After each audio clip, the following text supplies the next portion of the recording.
bom dia, boa tarde, boa noite, Enactor. Estamos aqui para a primeira Capacitime via YouTube do nosso time. E para inaugurar, vamos estrear com o nosso querido quadro de monitoramento.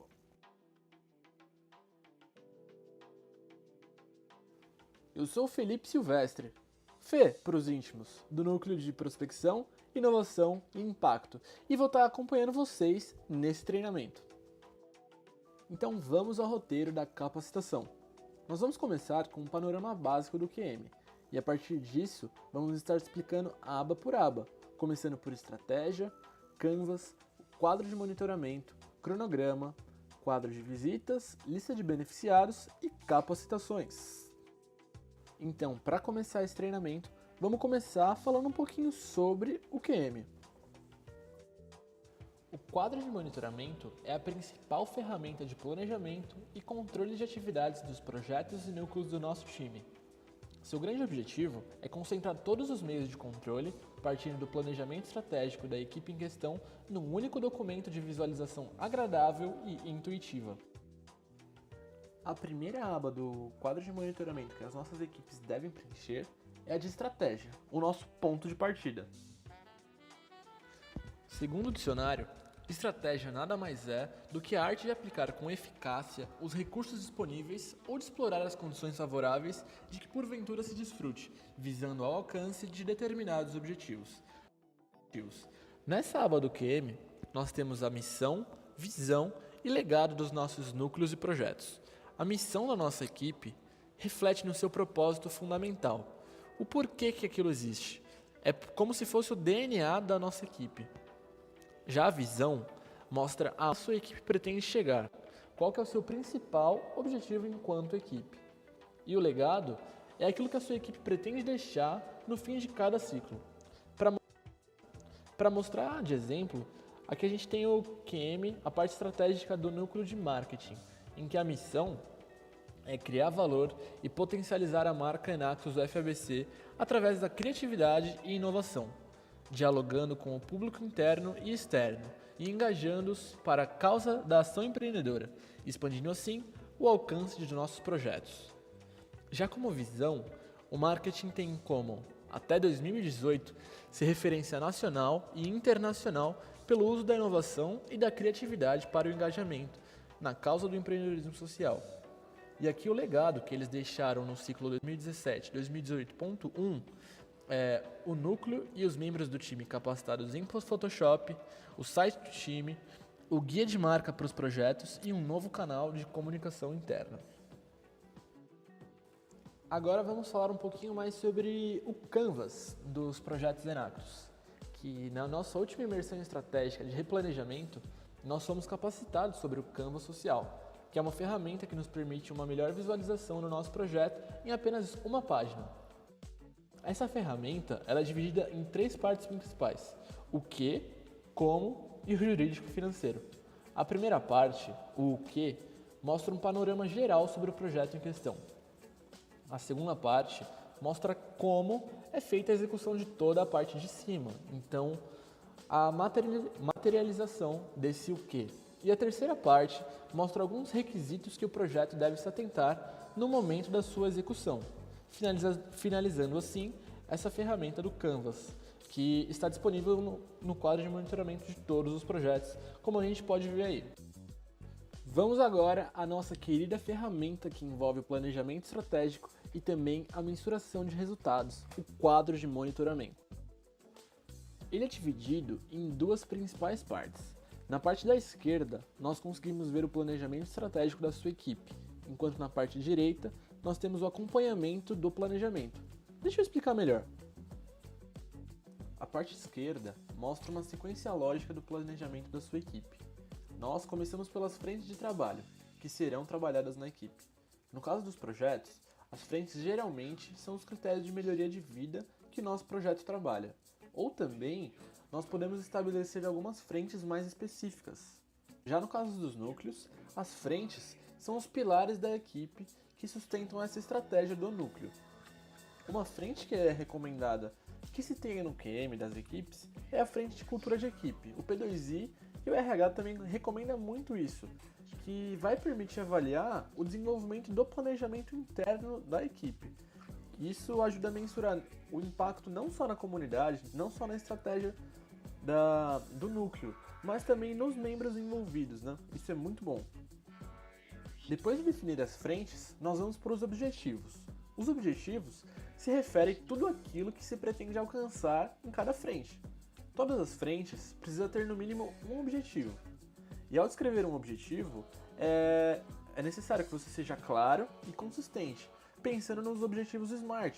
Então eles devem ser específicos, mensuráveis, atingíveis, relevantes e com um tempo determinado.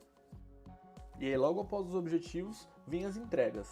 A entrega é a definição do caminho necessário para chegar ao determinado objetivo, ou seja, é aquilo que tem que ser feito para que o objetivo se concretize. A gente pode ter uma ou mais de uma entrega por objetivo. Quando todas as entregas são feitas, assume-se que o objetivo foi alcançado. Aqui nós temos um exemplo prático da parte de frente de trabalho, objetivo e entrega do nosso núcleo do P2I, que a frente de trabalho é a frente de impacto, que tem como objetivo acompanhar os indicadores do time efetivamente, e uma das entregas é indicadores de todas as equipes do time apurado mensalmente. Então, depois de definir as frentes de trabalho, os objetivos e as entregas, está na hora de definir os indicadores. Mas afinal, né? O que é um indicador? O indicador nada mais é do que uma métrica que indica o quão próximo a gente está de concluir as nossas entregas e chegar ao nosso objetivo. Então, depois de definir os indicadores, é importante definir a metodologia, que ela descreve como que o seu indicador vai ser calculado. Por exemplo, se o seu indicador for a porcentagem de alguma coisa, a metodologia é o número de alguma coisa dividido pelo total dessa coisa. Além disso, é importante escrever onde os dados desses cálculos estarão disponíveis. É uma coluna de preenchimento fundamental. Ok. Nós temos a metodologia, que descreve o cálculo que a gente faz e a fonte dos nossos dados. Mas como que eu sei em que pasta que eles estão? Será que eu vou conseguir achar? Bom, para facilitar, a coluna da fonte é para que você coloque o link de acesso à base de dados, utilizada para análise e acompanhamento do indicador. Sucesso, né? E agora a gente vai para outro exemplo, também da equipe do P2I, mostrando o que a gente vai medir para chegar nos nossos objetivos, né?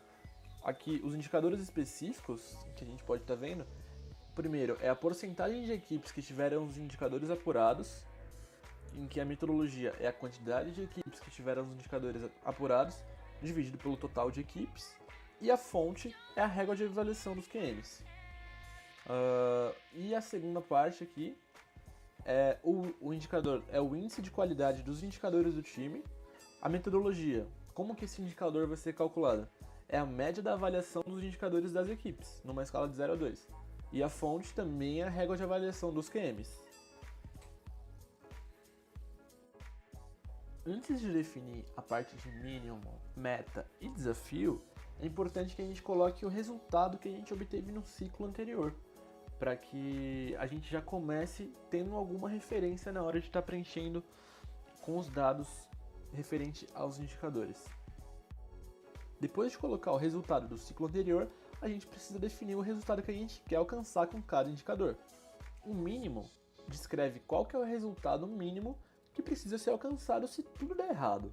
Numa análise de risco, se tudo der problema, qual que é o mínimo de resultado que eu quero atingir com esse indicador?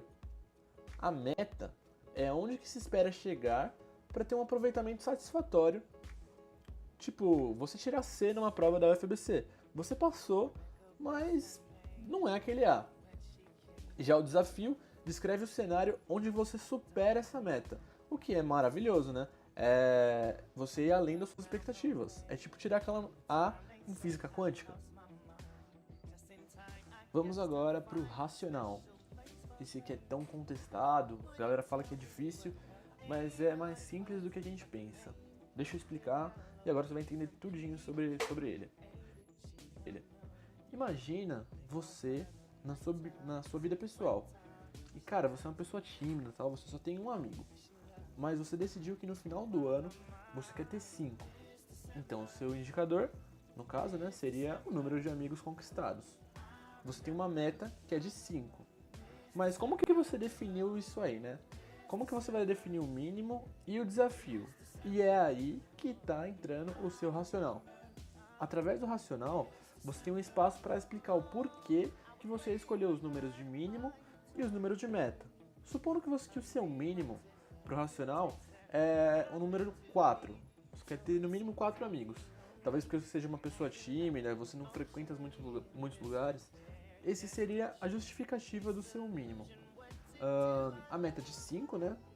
Considerando que você pode retomar o contato com pessoas do seu passado e tal. E o desafio é algo superior à tua meta. Então vamos supor que você coloque como desafio ter 6 amigos, né? É superior à sua meta.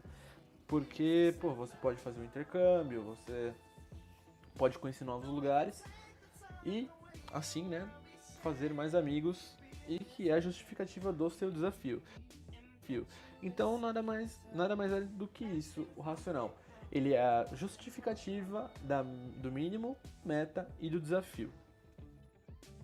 Então, vamos para mais um exemplo aqui na parte do resultado racional, mínimo, meta e desafio.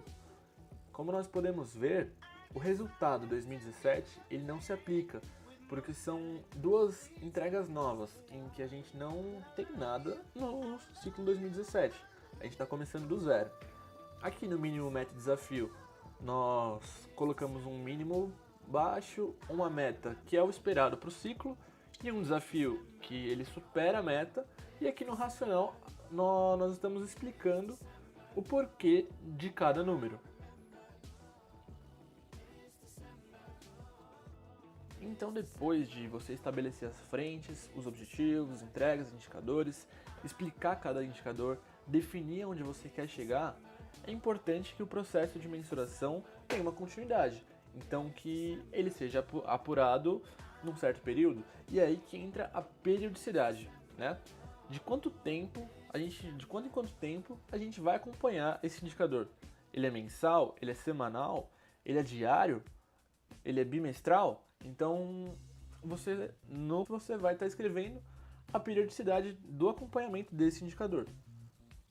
E também a parte de responsável. Quem que vai ser o responsável dentro da tua equipe para estar colocando, né, atualizando esse indicador? Aqui como exemplo, né, o nosso primeiro indicador, ele tem a periodicidade mensal e como responsável é a Isa. E o segundo, o indicador, também tem a periodicidade mensal e vai ser acompanhado pela Gabriela. E para a gente ir anotando, né, acompanhando efetivamente os nossos indicadores, nós temos uma espécie de calendário, em que em cada mês você vai estar atualizando com os números de cada indicador que você vai estar preenchendo. Isso é muito bom, isso é muito bacana, e que no final, aqui nesse quadrinho de porcentagem de atingimento, mês a mês ele vai estar se atualizando e mostrando quão perto a gente está de atingir a nossa meta. Então vamos recapitular tudo que eu falei até agora sobre a aba do quadro de monitoramento, né? A gente parte do princípio do nosso time Enactus UFABC, da nossa missão, da nossa visão e dos nossos valores. E a partir disso, nós definimos a missão, a visão e os legados das nossas equipes. Lembrando que os valores de cada equipe são os valores do nosso time. E aí, depois que a gente define a estratégia da nossa equipe, nós vamos para a frente de trabalho. A partir das frentes, nós definimos objetivos. Esses objetivos são quebrados em entregas. E essas entregas são quebradas em pequenas atividades que vão estar sendo colocadas no cronograma, que eu já vou explicar. E a partir das entregas, nós definimos indicadores. Os indicadores, nós vamos para as metas, que mostram aonde que a gente quer chegar com os nossos indicadores. E a partir das metas, a gente tem que acompanhar mensalmente o quão perto a gente está chegando para chegar nessa meta. Beleza? Depois de falar tanto do quadro de monitoramento, vamos ao cronograma. E agora ele está de cara nova. O nosso cronograma ele foi pensado para ser preenchido de uma forma muito mais simples e visual. Ele é como uma continuação da parte esquerda do nosso quadro de monitoramento. A partir de cada entrega que a gente define no QM, nós quebramos essas entregas em atividades menores, e aí a gente preenche em cada linha do cronograma. Depois disso, a gente define uma data inicial e uma data final para cada atividade. E por último, mas não menos importante, pintamos no cronograma nas semanas escolhidas para estar realizando essa atividade. E olha que maravilha! Para preencher as semanas, a gente só precisa escrever 0 para as atividades planejadas ou 1 para as atividades já encerradas. E o cronograma ele já acrescenta automaticamente tudo que está atrasado, tudo que está concluído ou que está em andamento, baseado na data de preenchimento. Olha que maravilhoso este cronograma. E agora vamos para a última parte do nosso treinamento, que vai explicar um pouco mais sobre a lista de beneficiados, o quadro de visitas e as capacitações, que é uma ferramenta muito importante para todos os nossos projetos. A primeira aba que a gente vai estar falando é a lista de beneficiados, que mostra todos os beneficiados pelo nosso projeto em questão. Aqui no exemplo, nós temos a lista de beneficiados do projeto Alphatec, que conta com o nome de cada aluno e dados importantes, como a data de nascimento, a escola em que a criança participa, a sua categoria, porque nós temos alunos e professores. Então, a lista de beneficiados contém esse tipo de informações.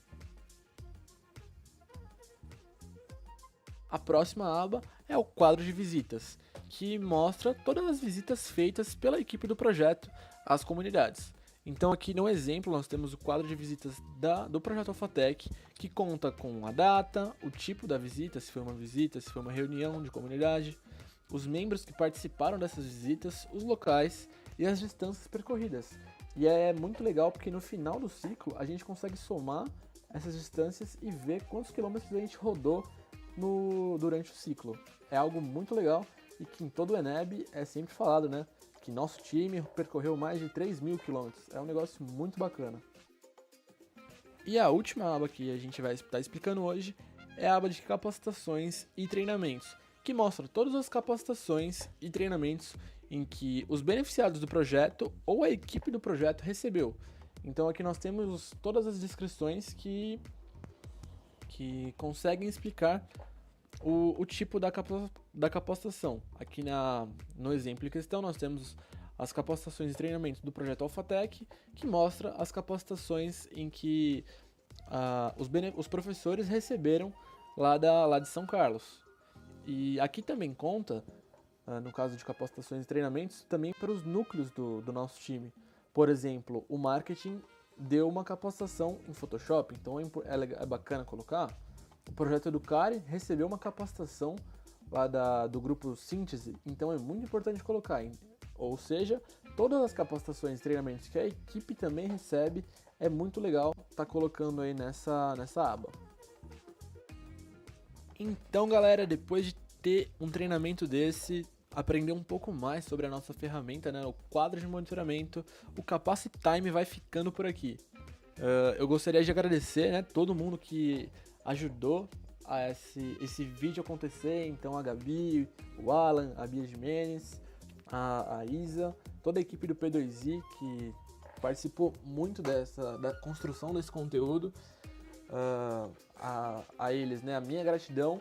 E agora pra gente conferir, né, pra gente mensurar o impacto desse vídeo, a gente vai deixar uma enquete, um teste para vocês e que o link tá aqui na descrição do vídeo.